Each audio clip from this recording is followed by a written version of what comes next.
நடக்க போகிற இன்ஜினியரிங் கவுன்சிலிங்கில் வேக்கன்சி லிஸ்ட்டுங்கிறது ரொம்ப ரொம்ப இம்பார்ட்டண்ட்டு. வேக்கன்சி லிஸ்ட்டுனா நிறைய பேருக்கு என்னென்னே தெரியாமல் இருக்கும். இப்போ நம்ம ஒரு காலேஜில் ஒரு கோர்ஸை சாய்ஸில் வைக்கணும்னா அங்கே எவ்வளோ சீட் இருக்குன்னு தெரிஞ்சால் தானே சாய்ஸ் வைக்க முடியும். அதுக்கு தான் வேக்கன்சி லிஸ்ட்டு நமக்கு வேணும். இந்த வருஷம் இப்போ நீங்கள் இன்ஜினியரிங் கவுன்சிலிங்கில் கலந்துக்க போகிறீங்கன்னா உங்களுக்கு எந்த வேக்கன்சி லிஸ்ட்டு வரணும், நீங்கள் எந்த வேக்கன்சி லிஸ்ட்டுக்கு வெயிட் பண்ணணும் அப்படிங்கிறத டீட்டெயிலாக பார்க்க போகிறோம். வேக்கன்சி லிஸ்ட்டுன்னு சொல்கிறத விட சீட் மேட்ரிக்ஸ்னே சொல்லலாம்.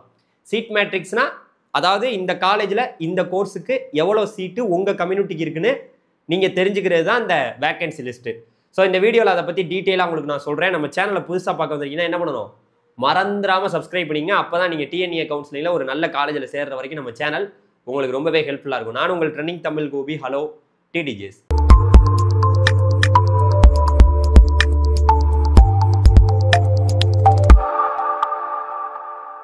அதாவது மாணவர்களே, நம்ம தமிழ்நாட்டில் இன்ஜினியரிங் கவுன்சிலிங்கில் வேக்கன்சி லிஸ்ட்டு வராமல் நீங்கள் சாய்ஸ் ஃபில்லிங்கே பண்ணவே முடியாது.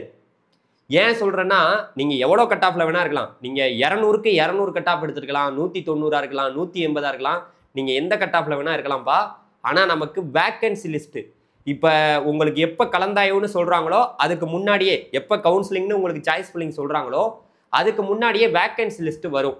இப்போ நம்ம தமிழ்நாட்டில் எவ்வளோ இடங்கள் இருக்குது, எவ்வளோ இன்ஜினியரிங் சீட் இருக்குன்னே பல பேருக்கு தெரியாமல் இருக்கும்.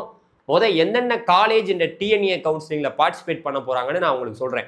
நம்ம டோட் டைரக்டரி ஆஃப் டெக்னிக்கல் எஜுகேஷன் கண்ட்ரோலில் தான் இந்த டிஎன்ஏ கவுன்சிலிங் நடக்குது. அவங்களுடைய வெப்சைட்டில் கொடுத்துருக்க அடிப்படையில் பார்க்கும்போது நம்ம தமிழ்நாட்டில் 11 கவர்மெண்ட் காலேஜ் இருக்குது. அதுக்கப்புறம் 3 கவர்மெண்ட் எய்டட் காலேஜ் இருக்குது. PST, CIT Coimbatore, Thiagarajar. அதுக்கப்புறம் அண்ணா யூனிவர்சிட்டியோட டிபார்ட்மெண்ட் காலேஜ், அதாவது நம்மளுடைய சிஇஜி, எம்ஐடி, அதுக்கப்புறம் ஏசிடி, அதுக்கப்புறம் சாப் கேம்பஸ், இந்த 4 கேம்பஸு. அப்புறம் 16 அண்ணா யூனிவர்சிட்டியோட கன்ஸ்டியூஷன் காலேஜ், அண்ணா யூனிவர்சிட்டியோட உறுப்பு கல்லூரிகள் 16 கல்லூரிகள் தமிழ்நாட்டில் இருக்குது. அதுக்கப்புறம் 3 central government institutions. Central government இன்ஸ்டிடியூஷன்ஸ்னால் நம்மளுடைய சிக்ரி, சிப்பட்டு, அதுக்கப்புறம் ஹேண்ட்லூப் டெக்னாலஜி, இந்த 3 காலேஜ் இருக்குது. அதுக்கப்புறம் கிட்டத்தட்ட 89 செல்ஃப் ஃபைனான்சிங் காலேஜ், பிரைவேட் காலேஜில் அட்டானமஸ் காலேஜாக இருக்குன்னு சொல்லியிருக்காங்க. இப்போ கிட்டத்தட்ட 180 காலேஜ் கிட்ட வந்துருச்சு. முக்காவாசி காலேஜ் அட்டானமஸாக மாறிடுச்சு. அதுக்கப்புறம் சொல்ல போனால் 367 காலேஜ் செல்ஃப் ஃபைனான்சிங் பிரைவேட்டில் நான் அட்டானமஸ் காலேஜாக இருக்குன்னு டோட் வெப்சைட்டில் கொடுத்துருக்காங்க. அண்ணாமலை யூனிவர்சிட்டி அதுக்கப்புறம் 1.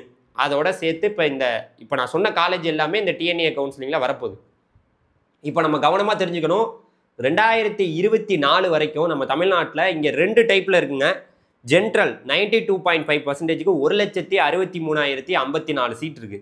7.5%க்கு 13,288 சீட் இருக்குது. இது 2024 உள்ளது. இந்த வருஷம் எவ்வளோ சீட்டு இன்க்ரீஸ் பண்ண போகிறாங்க, எந்தெந்த கோர்ஸ்லாம் அதிகப்படுத்த போகிறாங்கங்கிறத வேக்கன்சி வந்தால் தான் உங்களுக்கு சொல்ல முடியும். இப்போ நான் கவனமாக சொல்லிக்கிறேன். ஏன்னா போன வருஷத்துலலாம் பார்த்தீங்கன்னா நம்மளுடைய ஏஐசிடி இருக்காங்கல்ல, அதாவது all India council of technical education, அகில இந்திய தொழில்நுட்ப கல்வி இயக்கம் என்ன சொல்லியிருந்தாங்கன்னா, நீங்கள் எவ்வளோ சீட்டை வேணாலும் இன்க்ரீஸ் பண்ணிக்கலாம்னு சொன்னோன்னே இங்கே இருக்கக்கூடிய தனியார் கல்லூரிகள் அப்புறம் எல்லா கல்லூரிகள்லையுமே என்ன பண்ணாங்கன்னா சீட்டை பயங்கரமாக இன்க்ரீஸ் பண்ணிட்டாங்க. ஸோ இந்த வருடமும் நிறைய கல்லூரிகளில் சீட்டு இன்க்ரீஸ் பண்ணதுன்னா கண்டிப்பாக நமக்கு அந்த வேக்கன்சி வரையில் தெரியும். இந்த வருடம் எந்தெந்த புதிய கல்லூரிகள் அட்டானமஸாக மாறி இருக்கு, எந்தெந்த காலேஜ் அட்டானமஸாக மாறி இருக்குங்கிற விவரங்கள் எல்லாமே நமக்கு வேக்கன்சி லிஸ்ட் வரையில் பார்த்துக்கலாம். புக்லெட்டுன்னு ஒன்று கொடுப்பாங்க, டிஎன்ஏ புக்லெட்டை. அந்த டிஎன்ஏ புக்லெட்லேயும் எல்லா விஷயங்களும் சொல்லுவாங்க. ஆனால் நம்ம வேக்கன்சியில் தெளிவாக எல்லாத்தையும் பார்த்துக்கலாம். சரி சார், இப்போ நாங்கள் எந்த வேக்கன்சிக்கு வெயிட் பண்ணணும் அப்படிங்கிற ஒரு கேள்வி இருக்குல்ல. இப்போ நான் உங்களுக்கு தெளிவுபடுத்துகிறேன். தமிழ்நாட்டில் முதல் முறையாக யாருக்கு கவுன்சிலிங் நடத்துவாங்கன்னா ஸ்பெஷல் ரிசர்வேஷனுக்கு நடத்துவாங்க. Sports, ex service menu, differently abled, இந்த மாணவர்களுக்கு நடத்துவாங்க. இவங்களுக்கு நடத்துறதுக்கு முன்னாடியே நமக்கு என்ன வரும், முதற்கட்டமாக நம்மளுடைய ஸ்பெஷல் ரிசர்வேஷன் என்ன வரும், பிஃபோர் வேக்கன்சின்னு ஒன்று வரும். ஸ்பெஷல் ரிசர்வேஷன் பிஃபோர் வேக்கன்சி ஜென்ரலுக்கு வரும் 92.5%க்கு. அதே போல் 7.5க்கும் ஸ்பெஷல் ரிசர்வேஷன் பிஃபோர் வேக்கன்சி வந்துடும். இந்த 2 இது வந்துருச்சா அதுக்கப்புறம் சாய்ஸ் ஃபில்லிங் பண்ணுவாங்க. யார் பண்ணுவாங்க, sports, X serviceman, differently abled, அவங்களுக்குலாம் ரொம்ப குறைவான இடங்கள் தான். அந்த 3 மாணவர்கள் பண்ணி முடித்த பிறகு அது முடிஞ்சதுக்கப்புறம் ஒரு வேக்கன்சி வரும். அதில் யார் வெயிட் பண்ணணும்னா, இப்போ இந்த ஸ்பெஷல் ரிசர்வேஷன் பண்ணி முடிச்சிட்டாங்கன்னு வச்சுங்க, ரவுண்ட் 1ல் யாரெல்லாம் வர்றாங்களோ அவங்க எதுக்கு வெயிட் பண்ணணும்னா, பெரும்பாலும் யாரும் வெயிட் பண்ண வேண்டியதில்லை. ரவுண்ட் 1ல் வர்றவங்களுக்கு எல்லா சீட்டுமே தமிழ்நாட்டில் உள்ள அனைத்து கல்லூரியிலையும் சீட்டு அப்படியே இருக்கும். அவங்களுக்கு ஸ்பெஷல் ரிசர்வேஷன் ஆஃப்டர் வேக்கன்சி அப்படின்னு வரும். ஜென்ரலுக்கும் வரும், 7.5க்கும் வரும். அதை பார்த்து தான் ரவுண்ட் 1 மாணவர்கள் சாய்ஸ் ஃபில்லிங் பண்ணுவாங்க. ஸோ இவங்க பண்ணி முடிச்சிட்டாங்க. இப்போ ரவுண்ட் 1 மாணவர்கள் பண்ணி முடிச்சிட்டாங்கன்னு வச்சுக்கோங்க. அடுத்து ரவுண்டு 2ல நிறைய மாணவர்கள் இருப்பாங்க. அவங்க என்ன பண்ணணும் அப்படின்னு கேட்டிங்கன்னா, அதுக்கடுத்து round vacancy, round 1 after vacancy ஜென்ரலுக்கும் வரும், ரவுண்ட் 1 ஆஃப்டர் வேக்கன்சி 7.5க்கும் வரும். இந்த வேக்கன்சியை பார்த்து ரவுண்டு 2 மாணவர்கள் சாய்ஸ் ஃபில்லிங் பண்ணுவாங்க. அப்புறம் ரவுண்டு 2 முடிஞ்சிருச்சுன்னு வச்சுங்க. அதுக்கப்புறம் ரவுண்டு 3 மாணவர்கள் வெயிட் பண்ணிட்டு இருப்பாங்க. அவங்க ரவுண்டு 2 ஆஃப்டர் வேக்கன்சி ஜென்ரலுக்கு வரும், ரவுண்டு 2 ஆஃப்டர் வேக்கன்சி 7.5க்கு வரும். இதை பார்த்து ரவுண்டு 3 மாணவர்கள் சாய்ஸ் ஃபில்லிங் பண்ணுவாங்க. இப்போ இப்படி தான் நடக்கும். இப்போ 3 ரவுண்டும் யார் யார் எந்தெந்த வேக்கன்சிக்கு வெயிட் பண்ணணும்னு இப்போ உங்களுக்கு புரிஞ்சிருக்கும். ரவுண்ட் 1 பெரிய லெவலில் வந்து இருக்கக்கூடிய மாணவர்கள் எந்த வேக்கன்சிக்கு வெயிட் பண்ண தேவையில்லை. ஏன்னா எல்லா கல்லூரிகளையும் சீட் இருக்கும். நீங்கள் சாய்ஸ் ஃபில்லிங் பண்ணையில பண்ணிக்கலாம். ஆனால் சீட் மேட்ரிக்ஸை பார்த்தீங்கன்னா இந்த காலேஜில் இந்த கோர்சஸ் எல்லாம் இருக்குன்னு நீங்கள் தெரிஞ்சுக்கலாம். ஓகேவா? இப்போ ரவுண்டு 2ல வர்றவங்கலாம் என்ன பண்ணணும்? ரவுண்ட் 1 ஆஃப்டர் வேக்கன்சிக்கு வெயிட் பண்ணி தான் ஆகணும். ஜென்ரலாக இருக்கட்டும் 7.5 எல்லா மாணவர்களுமே. அதே போல் ரவுண்டு 3ல வர போகிறாங்களா அந்த மாணவர்கள் எந்த வேக்கன்சிக்கு வெயிட் பண்ணணும்? ரவுண்டு 2 ஆஃப்டர் வேக்கன்சி ஜென்ரல் 7.5க்கு வெயிட் பண்ணணும். அது வந்தாதான் சீட்டு எங்கெங்கே எவ்வளோ இடங்கள் மீதம் இருக்கு அப்படிங்கிறத நீங்கள் தெரிஞ்சுக்கலாம். அதை பார்த்து தான் நீங்கள் சாய்ஸ் ஃபில்லிங் பண்ண முடியும். இது முடிஞ்சிருச்சுன்னு வச்சுங்க. இப்போ ஜென்ரல் கவுன்சிலிங் முடிஞ்சிருச்சு. அதன் பிறகு என்ன நடக்கும்? நம்மளுக்கு வந்து சப்ளிமெண்ட்ரி கவுன்சிலிங் நடத்துவாங்க. சப்ளிமெண்ட்ரி கவுன்சிலிங்கிறது 1வது ரவுண்டு, 2வது ரவுண்டு, 3வது ரவுண்டு, இந்த 3 ரவுண்டுலையும் நமக்கு சீட்டே கிடைக்கலனாலும் நம்ம சப்ளிமெண்ட்ரி கவுன்சிலிங்கில் கலந்துக்கலாம். சப்ளிமெண்ட்ரி கவுன்சிலிங்க்கு வந்து நமக்கு ரவுண்டு 3யோட வேக்கன்சி லிஸ்ட் வந்திருக்கும். ரவுண்டு 3 ஆஃப்டர் வேக்கன்சி ஜென்ரலுக்கு வரும், ரவுண்டு 3 ஆஃப்டர் வேக்கன்சி 7.5க்கு வரும். அதை பார்த்தும் நம்ம ரெடி பண்ணிக்கலாம். சப்ளிமெண்ட்ரி கவுன்சிலிங் நடக்கையிலேயே நமக்கு வந்து சப்ளிமெண்ட்ரி கவுன்சிலிங்கில் இருக்கக்கூடிய இடங்களுக்கான அந்த இனிஷியல் வேக்கன்சி லிஸ்ட்டு அப்பவும் கொடுப்பாங்க சப்ளிமெண்ட்ரிக்கும். அதை பார்த்தும் சப்ளிமெண்ட்ரி கவுன்சிலிங்கில் ஜென்ரலுக்கும் வேக்கன்சி லிஸ்ட் வரும், சப்ளிமெண்ட்ரி கவுன்சிலிங்க்கு 7.5க்கும் வேக்கன்சி லிஸ்ட் வரும். ஸோ அதை பார்த்து நீங்கள் சப்ளிமெண்ட்ரி மாணவர்கள், சப்ளிமெண்ட்ரிக்கு நிறைய மாணவர்கள் அதுக்கு தனியாக நம்ம வந்து பார்த்திங்கன்னா அதுக்கு தனியாக ரிஜிஸ்ட்ரேஷன் இருக்குது. ரிஜிஸ்ட்ரேஷன் தனியாக வந்து நீங்கள் பண்ணுற மாதிரி இருக்கும். சப்ளிமெண்ட்ரி கவுன்சிலிங்கிறது இதெல்லாம் முடிஞ்ச பிறகு இந்த 3 ரவுண்டுலையும் நிரம்பாத இடங்கள் நமக்கு சப்ளிமெண்ட்ரியில் வரும். அது நிறைய மாணவர்கள் இந்த 12th எக்ஸாம்லலாம் ஃபெயில் ஆகி இதெல்லாம் போயிருப்பாங்க. அவங்களுக்கு தான் அது கொடுக்கப்படுது. அதில் வந்து 7.5 ஜென்ரல் எல்லாமே அதில் நடக்கும். சப்ளிமெண்ட்ரி கவுன்சிலிங்கில் நீங்கள் கலந்துக்கலாம். இந்த சப்ளிமெண்ட்ரி கவுன்சிலிங்கும் முடிஞ்சிருச்சுன்னு வச்சுங்க. அடுத்த கட்டமாக SCA to SC கவுன்சிலிங் நடக்கும். இப்போ SCA to SC கவுன்சிலிங்கோட நிறைய பேருக்கு ஒரு கொஸ்டின் வரும். அதாவது SC மாணவர்கள் இருக்காங்கல்ல, அந்த மாணவர்களுக்கு மிகப்பெரிய வாய்ப்பு SCAல இருக்கக்கூடிய அந்த சீட் மேட்ரிக்ஸில் SCAல இருக்கக்கூடிய சீட்டை SC மாணவர்கள் எடுக்கலாம். அதுக்கு பெயர் தான் SCA to SC கவுன்சிலிங்.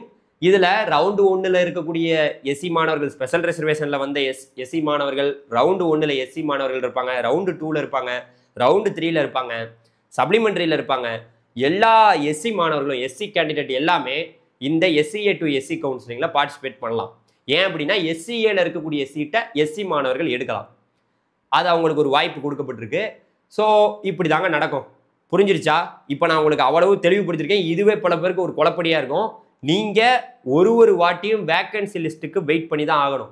மீண்டும் ஒரு முறை சொல்கிறேன், நீங்கள் 2வது ரவுண்டில் வந்தீங்க, 1வது ரவுண்டை விட்டுருவோம். 2வது ரவுண்டில் நீங்கள் வந்தீங்கன்னா 1வது ரவுண்டோட வேக்கன்சிக்கு நீங்கள் வெயிட் பண்ணணும். நீங்கள் 2வது ரவுண்டு, இப்போ 2வது ரவுண்டு முடிஞ்சிருச்சு, 3வது ரவுண்டில் நீங்கள் வந்தீங்கன்னா 2வது ரவுண்டோட வேக்கன்சிக்கு வெயிட் பண்ணணும். ஜென்ரல் 7.5க்கு 2வது ரவுண்டோட வேக்கன்சியை பார்த்து தான் 3rd ரவுண்ட் மாணவர்கள் சாய்ஸ் ஃபில்லிங் பண்ண முடியும். இப்படி பண்ணி முடிச்சிட்டாங்களா? அடுத்து சப்ளிமெண்ட்ரியில் உள்ள மாணவர்கள் ரவுண்டு 3ல வரப்போகிற வேக்கன்சியை வச்சு தான் சப்ளிமெண்ட்ரியில் உள்ளவங்க சாய்ஸ் ஃபில்லிங் பண்ணலாம். அதுக்கப்புறம் SCA to SC கவுன்சிலிங்கில் உள்ளவங்க சப்ளிமெண்ட்ரியில் வரப்போகிற வேக்கன்சியை பார்த்து தான் SCA to SC கவுன்சிலிங் மாணவர்கள் சாய்ஸ் ஃபில்லிங் பண்ணலாம். இப்போ நிறையா உங்களுக்கு தெளிவுபடுத்தியிருக்கேன். ஸோ மாணவர்களுக்கு இன்னொரு முக்கியமான விஷயத்தை சொல்கிறேன். சார், நான் போன வருஷத்தில் பார்க்கையில் 1வது ரவுண்டு, 2வது ரவுண்டு, 3வது ரவுண்டுலலாம் ஒழுங்காக சாய்ஸ் ஃபில்லிங் பண்ணாமல் எல்லாமே விட்டுட்டு கடைசியாக சப்ளிமெண்ட்ரியில் மட்டுமே 7577 பேர் சீட் எடுத்திருக்காங்க சப்ளிமெண்ட்ரி கவுன்சிலிங்கில். அப்போ 1வது ரவுண்டு, 2வது ரவுண்டு, 3வது ரவுண்டுலலாம் அவங்களுக்கு கொடுத்த வாய்ப்பை அவங்க பயன்படுத்திக்காம போய் அப்புறம் சப்ளிமெண்ட்ரி கவுன்சிலிங்கில் 7577 பேர் சீட் எடுத்திருக்காங்க. ஸோ அதனால் நிறைய வாய்ப்புகள் உங்களுக்கு இருக்குது. ஸோ வேக்கன்சி லிஸ்ட்டுங்கிறது ரொம்ப மஸ்ட்டு. ஏன்னா இப்போ எல்லாருமே என்ன ஆகிட்டீங்க, யூடியூப் பார்க்குறது, இன்ஸ்டாகிராம் பார்க்குறது, இப்படி பார்த்து குழம்பி நமக்கு சீட்டு எங்கே இருக்குன்னே, நமக்கு எவ்வளோ இடங்கள் இருக்குங்கிறதே, உங்கள் கம்யூனிட்டிக்கு இருக்குங்கிறதே அதை பற்றி நிறைய பேருக்கு தெரிய மாட்டேங்குது. நம்மக்கிட்ட போன வருஷத்தோட வேக்கன்சி லிஸ்ட் எல்லாமே என்கிட்ட இருக்குது. எல்லாமே நான் டிஸ்கிரிப்ஷனில் கீழே உங்களுக்கு கொடுத்துருக்கேன், நீங்கள் போய் பாருங்கள். அதாவது சீட் மேட்ரிக்ஸ் ஃபஸ்ட்டு வந்து ஸ்பெஷல் ரிசர்வேஷனுக்கு அதாவது ஆரம்பிக்கிறதுக்கு முன்னாடி வந்த சீட் மேட்ரிக்ஸு, அப்புறம் ரவுண்டு 1 அந்த ஆஃப்டர் வேக்கன்சி, அப்புறம் round 2 after vacancy, round 3 after vacancy எல்லாமே நான் அதில் கொடுத்துருக்கேன். நீங்கள் வேணால் அந்த கமெண்டில் நீங்கள் போய் தான் பார்க்கணும், போய் பாருங்கள், நீங்கள் தெரிஞ்சுக்கலாம். இந்த வருஷம் புக்லெட்டு நமக்கு வந்து இந்த டிஎன்ஏவோட புக்லெட்லலாம் எந்த வருஷமும் அதை நான் ஏன் அதை பற்றி பெருசாக சொல்கிறது இல்லைன்னா, இவங்க என்ன உண்மையாக நடத்திக்கிட்டு இருக்காங்க. எனக்கே ஓப்பனாக சொல்லணும்னா, ஒரு ப்ரைவேட் காலேஜோட ஃபீஸ் ஸ்ட்ரக்சரையும் அதில் போடுறதுக்கு நம்மளுடைய கவர்மெண்ட்டுக்கு கொஞ்சம் கூட மாணவர்கள் மேலே ஒரு அக்கறையே இல்லை. ஏன்னா ஃபீஸே போட மாட்டேங்கிறாங்க. இப்போ புக்லெட்டு சும்மா பேருக்கு கொடுக்குற புக்லெட்டா, அதில் வந்து ப்ரைவேட் காலேஜில் இவ்வளோ ஃபீஸ் வாங்குகிறோம், 4 லட்சம் வாங்குகிறோம், 3 லட்சம் வாங்குகிறோம், 1.5 லட்சம் வாங்குறோன்னு உண்மையாக போடுறதுக்கு என்னது? பையனே ஃபோன் பண்ணி கேட்டால் இவ்வளோ சொல்கிறாங்க. அது நம்ம டோட்டுக்கு தெரியுமா தெரியாதான்னு தெரில. ஸோ அவங்க வந்து அவ்வளோ பாதிக்கப்படுறாங்க மாணவர்கள். உண்மையான ஃபீஸு தெரியாமல் ஒரு மாணவனும் ரொம்ப கதறான், கஷ்டப்படுறான். பேரண்ட்ஸ் எல்லாமே ரொம்ப கஷ்டப்படுறாங்க. ஃபீஸை உண்மையாக தெரிஞ்சிருச்சுன்னா மாணவன் சாய்ஸ் ஃபில்லிங் பண்ணுறதுக்கு பெஸ்ட்டாக இருக்கும். ஸோ அதனால் அந்த டிஎன்ஏ புக்லெட்டை விட்டு தள்ளுவோம். அதெல்லாம் உண்மையான விவரங்கள்லாம் இருக்கவே இருக்காது, பெரிய லெவலில் இருக்காது. சும்மா நீங்கள் அட்டானமஸ், இந்த நாக்கு, அதுக்கப்புறம் இதெல்லாம் பார்த்துக்கலாம், அதுதான் பார்க்கலாம், வேறு ஒன்றும் இல்லை. ஸோ இதெல்லாம் வரட்டும், எல்லாமே நமக்கு ஜூன் 27ஆம் தேதிக்கு அப்புறம் வெளியாகும். இப்போ நான் சொன்னதை கவனமாக கேட்டுக்கங்க. யார் எந்தெந்த வேக்கன்சி லிஸ்ட்டுக்கு வெயிட் பண்ணணும்னு இப்போ உங்களுக்கு பல விஷயங்கள் புரிய வந்திருக்கும். ஸோ தொடர்ந்து சந்திப்போம். நன்றி, வணக்கம். நம்மளுடைய வாட்ஸ்அப் குரூப்பில் ஜாயின் பண்ணிக்கோங்க. ஜாயின் பண்ணிக்கிட்டிங்கன்னா நீங்கள் இந்த கவுன்சிலிங்கில் காலேஜ் போய் சேர்ற வரைக்கும் நம்மளுடைய ஹெல்ப் தொடர்ந்து உங்களுக்கு இருந்துகிட்டே இருக்கும். தேங்க்யூ, பாய்.